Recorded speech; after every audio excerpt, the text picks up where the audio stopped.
basically what we have here is we're asking this question here: what differences are noted for American options relative to the European option? Right, and again, this is definitional, I suppose. American options are like European options, except with American options, you get to exercise early. And European options, it's not so straightforward. You can only exercise on the very last day, right? So in principle, the American option gives you more privileges, gives you more rights. And that's something that, you know, all else being equal, you would say should mean the American option is worth more. Now, it turns out under some circumstances, for the American call option, it's if the dividend is zero, right? It may not be optimal to exercise early. So if we have R equal to zero, if Q is equal to zero for the American option, if the dividend yield in our usual parameter values are not equal, if Q, and remember here we have cost of carry, I follow Espen-Hogue here, right? And I'll give you a link to that later, Espen-Hogue complete guide to option pricing, or to option models, option formulae. We're using B here as a cost of carry, and B is the difference between the risk-free rate, so that'll be yield on a treasury bill, and then the percentage yield from dividend on a particular stock, if the underlying is a stock. We'll assume for the moment it's a stock. Okay, so well, how do we compare, right? Normally the way you'd estimate the European option, right, would be if we had these parameters, let's say, where S is 100, K is 100, so let's say K R X, right? They're both the same, they're used interchangeably. So the exercise of the option T is equal to 1, R is equal to 5%. If B is equal to 5% here, that's because R must be equal, Q must be equal to 0, right? Q must be equal to 0, right? If the dividend is 0 and you subtract 0 from 5%, then B is 5%. So that's why we have 5. So Q is equal to 0. And the volatility is equal to 20%. Now, how do I estimate then the value of the option? You could go into Vinegar Hill, right? So we'd go into, come to Black-Scholes, and we take the snippet of code for the call and for the put, which is the first snippet there. And originally I took this from Kerry Back. So I'll just copy, right? And then we go into our spreadsheet again, and to enter that code into the Visual Basic editor, I will go to Developer, Visual Basic, and then this is the name of the file I'm working with today. So I'll just insert a module, and it's a paste in. Okay, so what do we have? Black-Scholes put, Black-Scholes call, and we just have the D1, D2, ND1, ND2, and the Black-Scholes call set up there, right? And if you want to just put a B-Scholes here, that'll be fine. And it won't conflict. You have to be careful, the names here shouldn't be exactly the same, the names as the function, then you get a conflict. Okay, so first objective here is just to make sure that what is the European value of the option. So I go Black-Scholes call, and then we use this fx here to enter the function arguments, and we'll say, okay, stock price 100, exercise 100, risk-free rate is 5%, sigma is equal to 20, Q Now Q, easily enough, we can say it's the difference. We can take it's so the R negative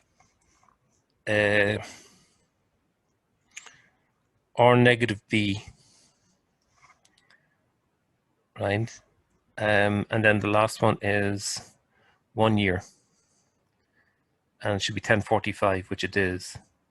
Okay, so where am I getting that from? If B is equal to R negative Q, then that would imply then that B minus R is equal to negative Q, right? And then we could say R negative B is equal to Q, changing the signs and everything. Okay, so in our function here, if we look at this for a moment, the way I've estimated Q is I've taken B, I've taken R, and I've subtracted B, right? So that's how Q goes in, keeping in mind that the function I've used here in Excel uses Q instead of a cost of carry. We have a dividend yield here. Okay, so that's just an exception we have to be conscious of. Okay, so it's 1045, no problem. Now, what about for Lysen-Reimer? Okay, for Lysen-Reimer, Lysen-Reimer is a binomial model. I'm just going to do a quick check. Does Lysen-Reimer binomial estimate a reasonable approximation to Black-Scholes? Black-Scholes is the correct result if Black-Scholes assumptions are true. Lysen-Reimer, same, but what step size do we need in the tree that we get close to Black-Scholes? Okay, so we can go back into Vinegar Hill. We go down to binomial. We can come to Lysen-Reimer. And the code here I took from Espenhoog, and then I made a small modification to remove the zero region. So I didn't want to be just copying out code directly from his textbook and then put it up in the web. I took his template and then I improved it a bit, so we speed up by about a third. And the way I speed up, there is naturally a zero region in a tree, right? There's some option values that are zero, and you can eliminate it if you're clever. In fact, with Lysen-Reimer, half your tree are a set of zeros, and you can eliminate that using a truncation technique. We won't worry about that, right? We just have to be happy that this thing is working, which it is, right? But then I've got to put the code in. And remember, okay, so we'll insert a new module. That might be the easiest. Insert module and then Control V. Right, now, small issues, but still we deal with them. If you're getting red like that, it means there's something up. It's just because when I paste in from the Google site, it introduces an extra line in the formatting, right? So, but we can fix it, and we just bring it back, remove this extra line that's sitting there, right? And be careful not to remove any of the code, right? So that actually works. Okay, so I think that's good to go, but it's just a basic Lysen-Reimer function, and I'm not going to labor too much Lysen-Reimer. It's just a binomial tree, but its big plus is you can estimate the European and American option, and I've asked you to estimate both, right? So for Lysen-Reimer, then we just equal L, E. We've put in the user-defined function ourselves, and then Lysen-Reimer here, double click and it'll prompt, and we can enter in. Now this one will use B because this follows Espenhoog, right? His notation. So the American, it's E, the lowercase letter. Is it the European or American? E for European, lowercase a for American. C for call, S for the stock price, K or X for the exercise, T is 1 year, right? And then sugar, have I done that? So X is just make sure 100, T is 1, R is 5%, B is 5%, volatility is 20%, so 0.2. And then how many steps in the tree? I'm going to go with 50, right? And when we run this, okay, so obviously I've entered in something a bit egregious. Let's just check. So that's fine. Okay, this should have been C, right, for the call. Call put flag C. I'll just make it sensitive. Okay, we're getting a result. That's great. 1045, and it's very close, right? Now notice if I go to 10 steps, it won't be as good. But actually at 10 steps, it's probably more, there's less error here compared to Cox, Ross, Rubenstein. So Leisenheimer is actually quite a nice tree, because if I go out to 25 steps, I'm within, you know, a very small margin of error. So actually 25 steps would be fine here. And because I'm going to do few estimations, 25 steps is any way that I can save in terms of make the estimation more efficient, the better. And pushing it back to 25 actually makes a lot of sense. Now we could change this. What if we said this was 120, and then we'd make this 120. Okay, and so 120, nothing happened down here. I probably have to come down and rerun. Okay, so I can see what's going on. FX, and just make sure I didn't hardwire in. I didn't. C7, C7, C6. Okay, I see. Yeah, this should be C6. Okay, so they're lined up, and let's do another quick check. If this was 99, and if this was 99 for Black-Scholes, we get 982. If this was, we could do another change. If this is 0.3 for volatility, 0.3 for volatility. Okay, so that's just a little test, and we can see that this Leisenheimer tree is actually quite close to Black-Scholes at 25 steps. So we might use 25 steps then as the benchmark step size. Okay, now if we want to do American options, we just change to A. And actually there's no difference here. That goes back to important detail here. If Q is equal to 0, then it is not optimal to exercise American call early. Okay, now that's something that's important. We'll see that in a second. If however we change Q, if we change Q, if B was equal to 0, that would mean Q is equal to 5%. And we can see actually a big change between the American and European options there, right? So if, just look at that, right,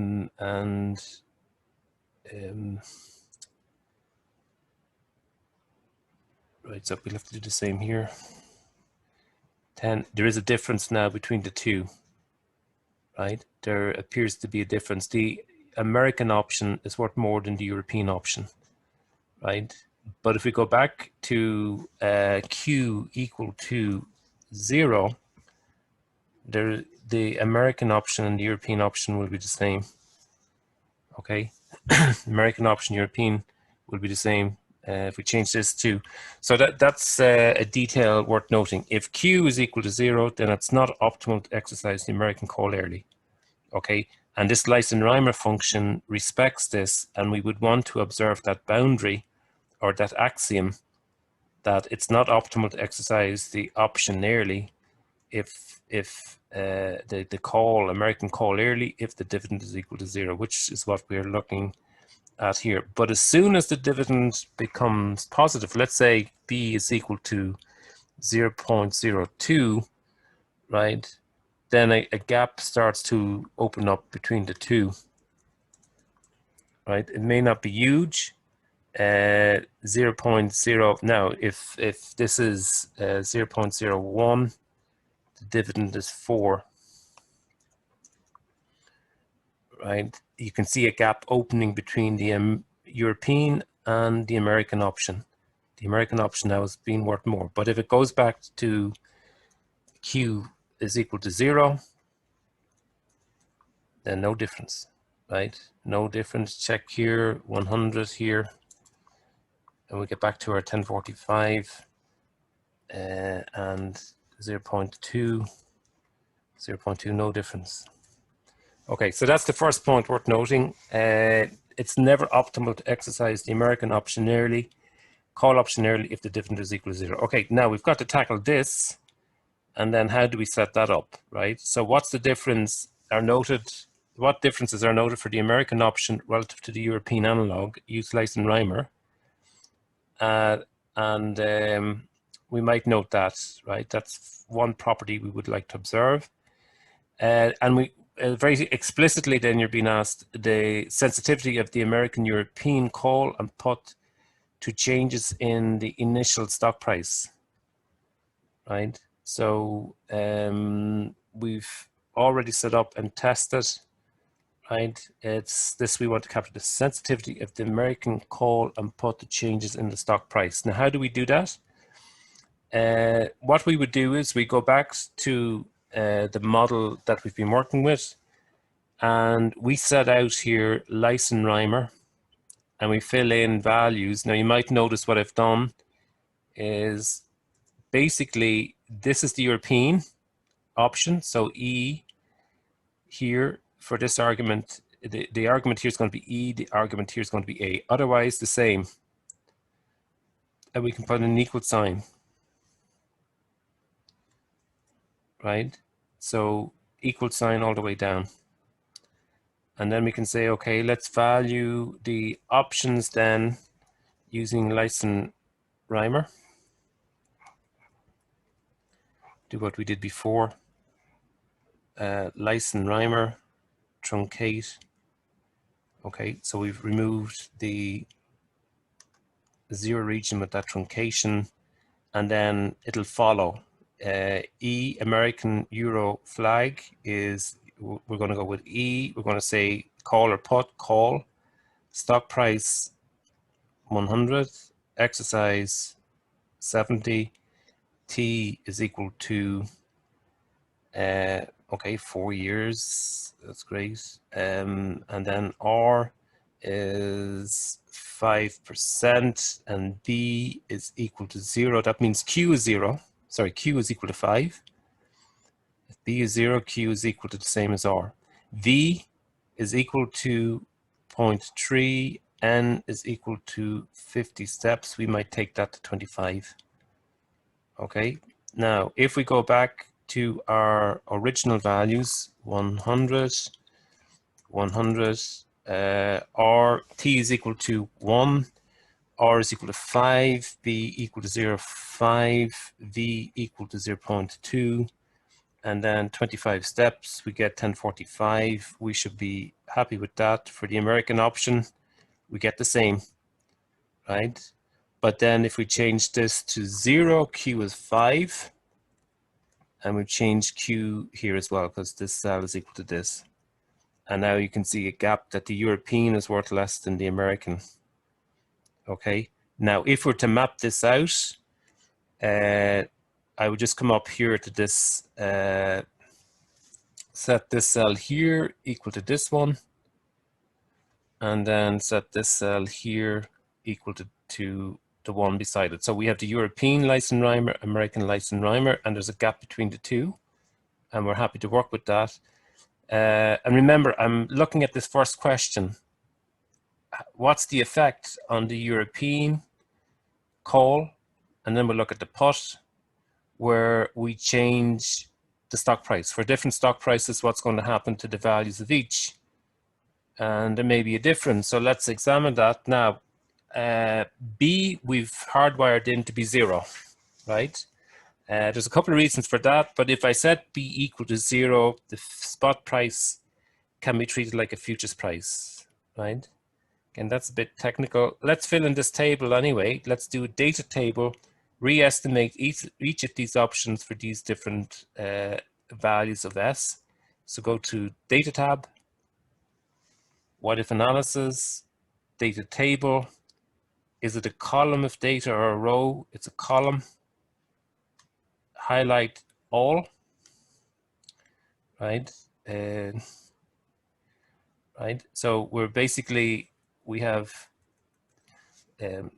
we want to put in S here, change S. Now, if we change this S, we change all of them. So basically what we're saying is it a column of data or a row? It's a column, first point. And then we're filling in which of these parameters do I want to change? It's the S. And this 100 is equal to this one. This cell is set equal to this. So any change here is also affecting these ones here. Okay, let's fill it in. Then let's take a look. If I copy, if I highlight both and go to insert, it'll automatically throw up a graph. That's great. And we can go in, right click, select data, and then we'll edit this first series, and we'll just note that it's European. European. Okay, that's fine. What about for the American? Okay, for the American, we'll go in and add, and we should say it's American. So we'll give it a title, American option. And then what's on the x-axis, the horizontal axis, it's the, we'll call it the futures or the stock price. It just so happens if we set B equal to 0, the spot and the futures should be the same, right?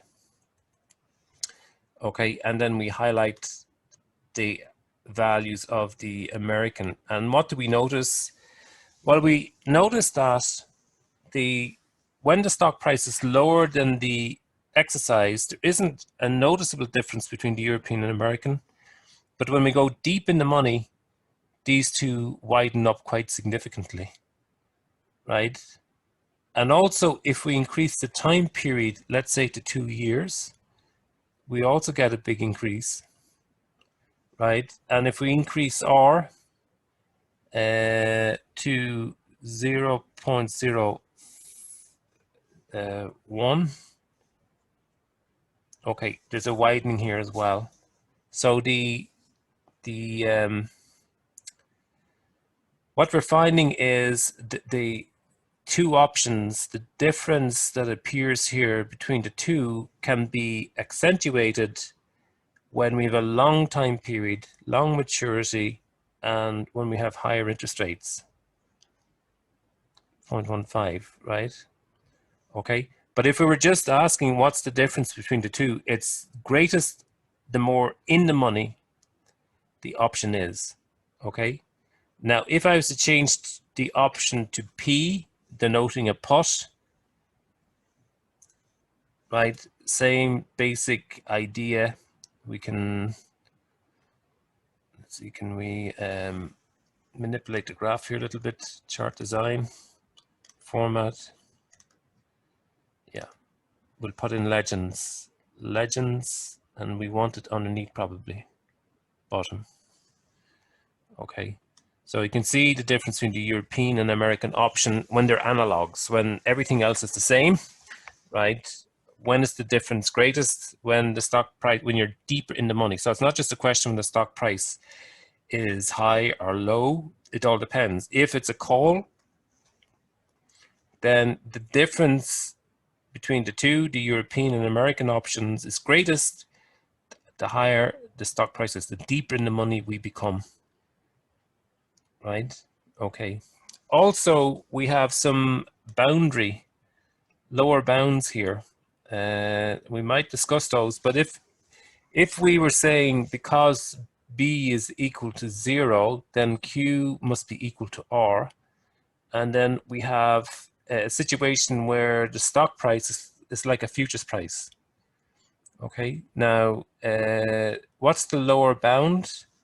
Using the theory from Hull's textbook, right? If you go into his textbook, you will see that he outlines lower bounds for the call and the American call, right? And where we have the futures, and we can say that basically, if we just highlight here, maximum of the futures price, we'll say this is the futures price, minus K, this is the exercise, E negative the risk-free rate times the time period, C8 is the time period, right? So if I was to pull this down, that is the lower bound. And if I was to introduce it here in our graph, we would say, okay, no problem. We'll just select data, add lower bound euro option.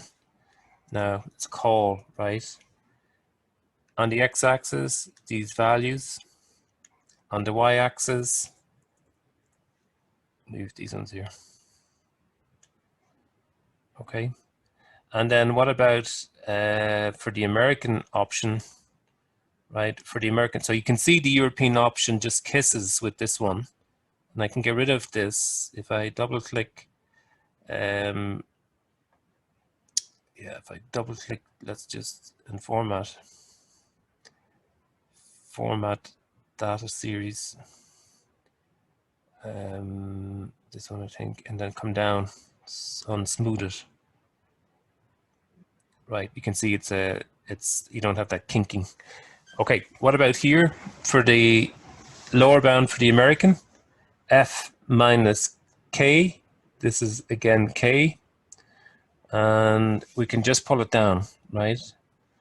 Just drag it down, and it populates.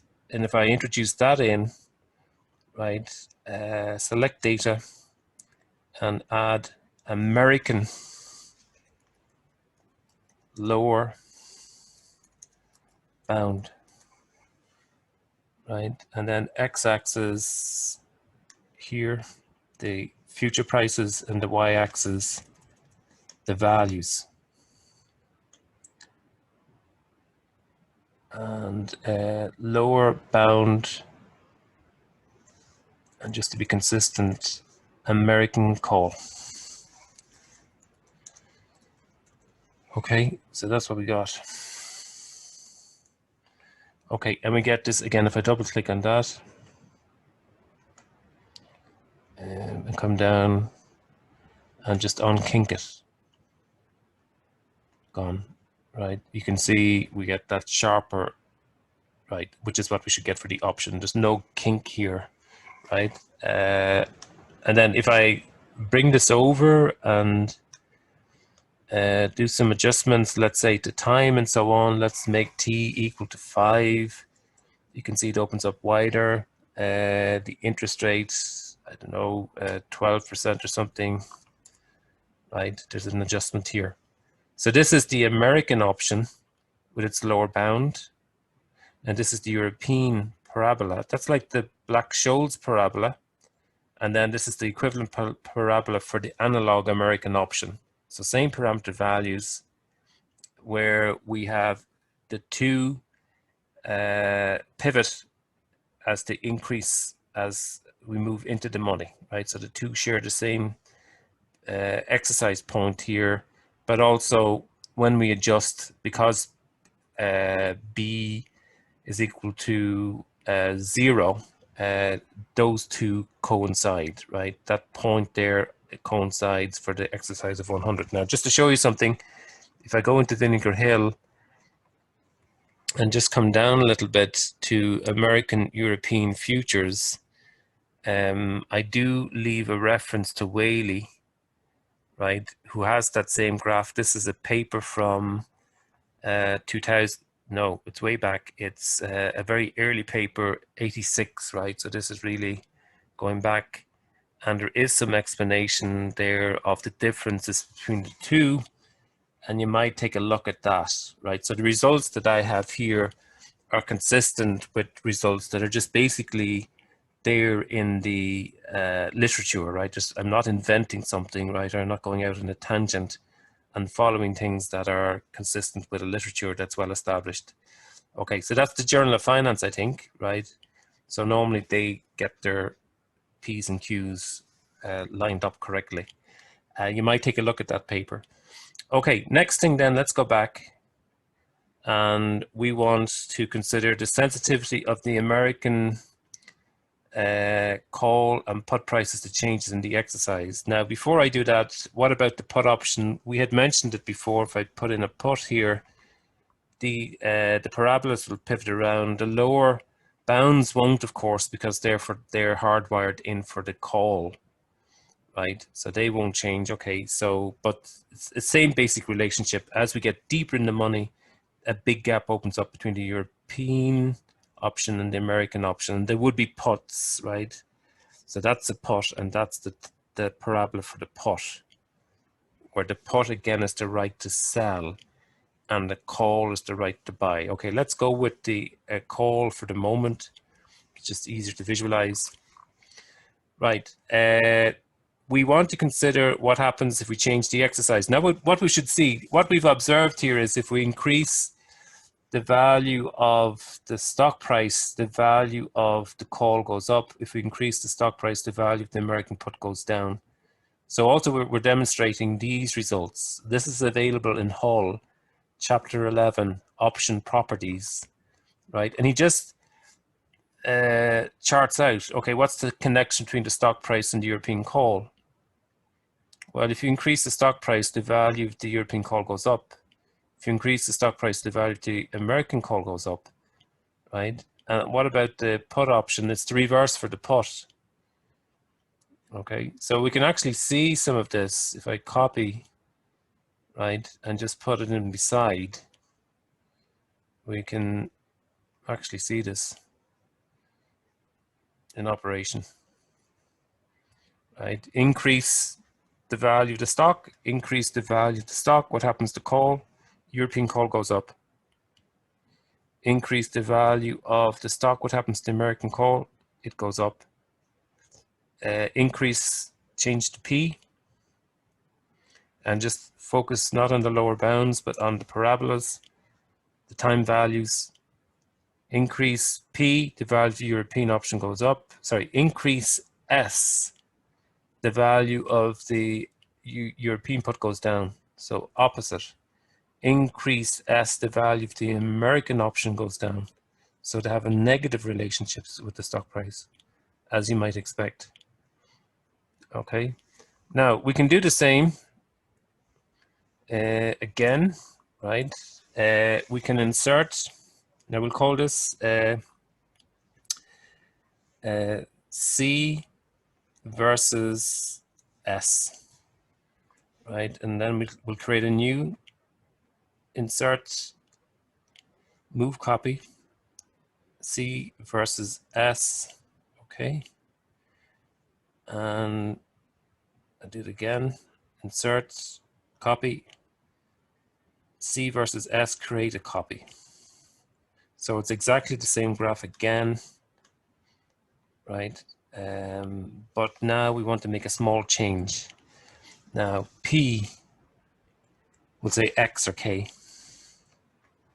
And I'm going to take out these guys, right? I'm going to remove the lower bound. You have them there on the other one. And the lower bounds are out now, right? But you still have them here, right? And they're live. And the reason why I do it this way is because the graph is linked to the data that we have in the table. And again, I can run this again. I'll remove these for the moment, delete, so you can see this goes out. And then we'll say, run that estimation again, Brian.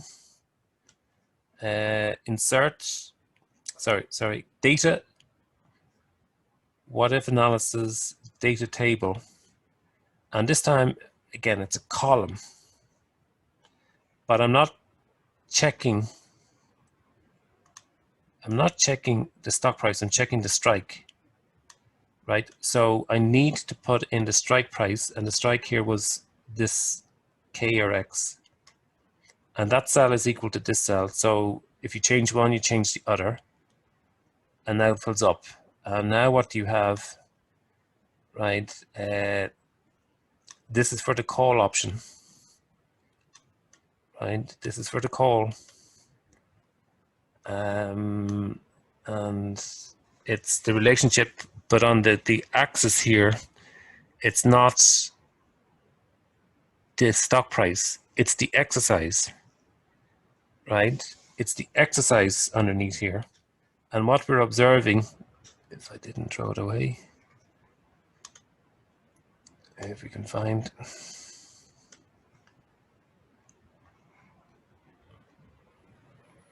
that we reverse the relationship. See that? That if we want a read of this, then the following is what we can say. If we increase the exercise, what happens to the value of the call?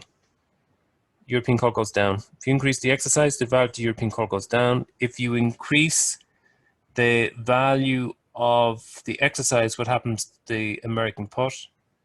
Sorry, the American call, it goes down. So if we increase the exercise, the American call goes down. So it's a negative. What about the put? It then becomes a positive relationship. And that's easy to do. We just change the P, change the C to a P, and we now have puts for both. And then it's a positive relationship. So we just reversed around these compared to the previous one. We flipped it over. Okay, so that's fairly straightforward. It's just a reverse read of the previous spreadsheet. Now, we now want to look at the time period, right? And form some kind of picture. What happens then if we increase the value of the European option and the American option? So we might break them apart. Okay, so again, I want to demonstrate what's going on here and the results. Now this question mark means indeterminate, means we don't know. If you increase the value of the maturity of the option, will the value go up or down? Turns out with the European option, that's not straightforward. Here, it's straightforward relationship. Increase the maturity, it definitely goes up for both the call and the put. What about here? It's not clear. Can we demonstrate that? Okay, we could. The easiest way in this case might be to put our graph here to one side, and maybe just to copy our results like this. So I'm going to copy, and I'm going to say C versus T. Okay, and then we'll paste. Okay, and the question is, are these still live? Okay, it is. So I could get rid of this, perhaps. It might be easier, and it gives a little bit more space to work with. And what we can do is we can say, I want to observe what is the relationship between the value of T and the value of the option. And this happens to be a call, right? So we can do a two-dimensional table. Set this cell equal to this. And then underneath, we can run different stock prices, 10, 20, 30, go all the way down to 200, might be fine.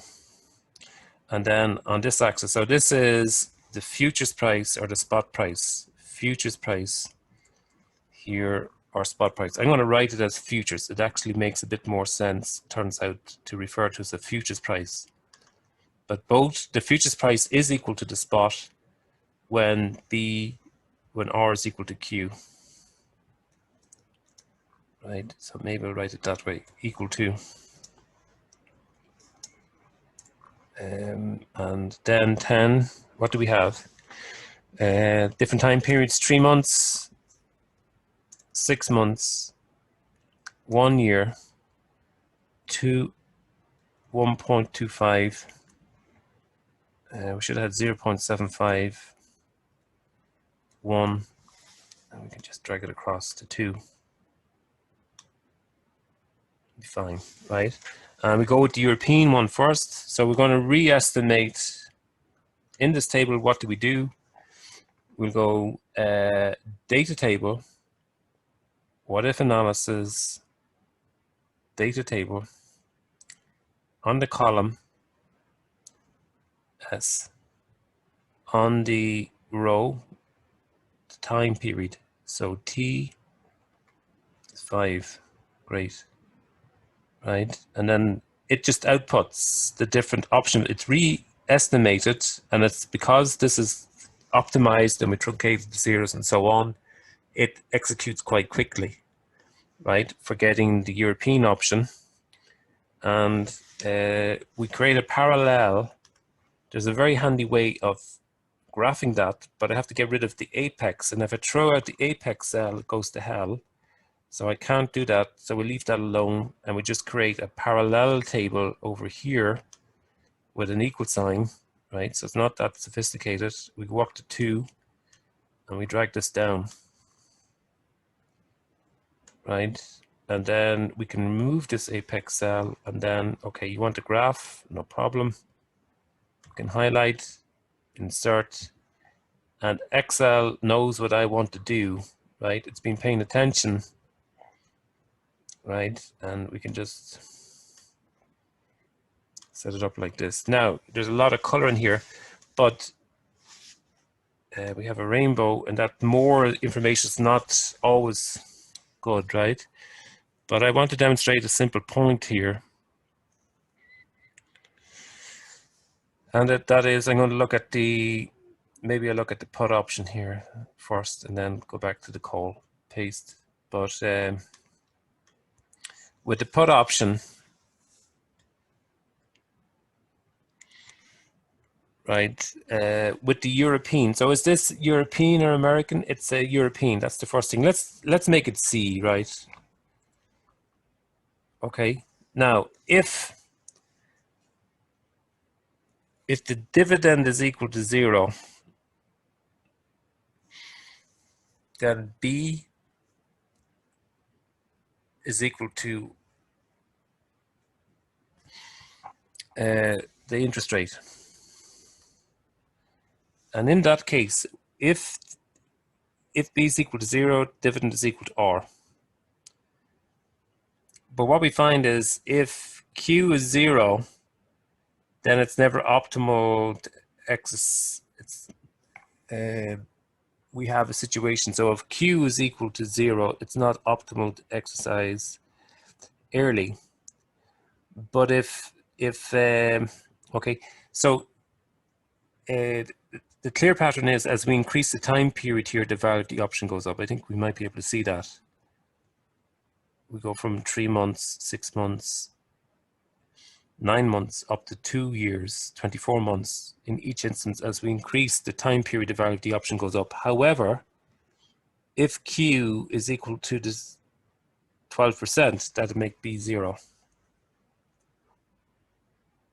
And if Q is high, then if you increase the time period, okay, some of the time the option goes up, but sometimes it goes down. And, you know, we could make that probably a little bit more, if I select data, if I remove the middle values here, right? So if I remove, take the most extreme ones, you can see what's going on. Probably better. That if the dividend, here B is 0, so the dividend is positive. And in that case, if the dividend is positive, sometimes when you increase the value of time, the maturity, okay, the option goes up, but it also might fall here. But then if the dividend, remember what Q is equal to here, if we use if you might remember Q, copy. Q we said is equal to R minus B, right? So if I want Q, if I want to infer Q, Q is equal to R minus B, R minus B. Okay, so if B was equal to 1%, Q is equal to 11. If B is equal to 5%, Q is equal to 7. If B is equal to 10%, right? But notice what's happening here with this twisting or pivoting, right? So if the dividend is, if we put the dividend at 0, making B equal to 12, right? Increase the time period of value, the option goes up. Okay? But it depends, and it depends on Q. If Q is 12%, it twists. So sometimes when you increase going from 6 months to 2 years, okay, the option goes up, but then maybe it might fall. It depends. And that's why John Hull here has the question marks. He doesn't know the answer. You don't know, nobody knows the answer, right? Okay, you have to go and do it. So there's no straightforward relationship between the two. Now, what about for the American option? It's straightforward, right? No matter what happens, you know, it always goes up, right? So if the dividend is 0, it's going up. If the dividend is 0 to, the dividend is 10%, it's going up. If the dividend is 5, dividend is 7%, it's always going up. So there's a very straightforward relationship between time to expiration and the value, the American option goes up. Increase T, option goes up. Increase T, value of the put goes up. It's very straightforward there, right? Okay, if we did it for the put, it's the same thing, right? If we do it for the put, we change this to 0, right? If we change it to 1, 2, same thing. It's always going up. If it's an American option, the value will go up. So it's a straightforward relationship. Increase the time period, the value of the option goes up. Whether it's call or put, right? We can change it around. Keeping in mind it's American. Okay, there's quite a bit there. Okay, so I'm going to leave this here and save, right? And this is the type of analysis you should do for that question. Okay, so any questions